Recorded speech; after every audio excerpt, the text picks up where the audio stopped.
కమిషన్లు కూర్చోబెట్టి రెచ్చగొట్టి ఒక వారం ముందు ఏప్రిల్ 21 ఒక వారం ముందు రెచ్చగొట్టి ఉగ్రవాదులను ప్రేరేపించి అమాయకులైన మనుషులు చంపించేసి దానికి పర్యావసానమే 47లో వాళ్ళు విడిపోయారు.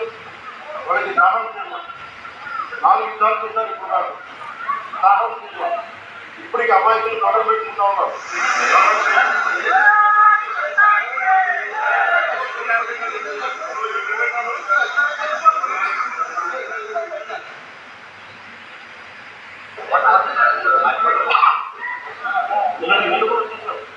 సీజ్ ఫైర్ అన్న తర్వాత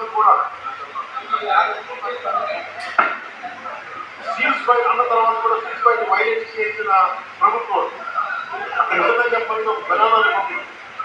దానికి ఎవరు మాస్టర్స్ తెలియదు పాకిస్తాన్. వాళ్ళు చేసే అరాచకాలు వాళ్ళు చేసే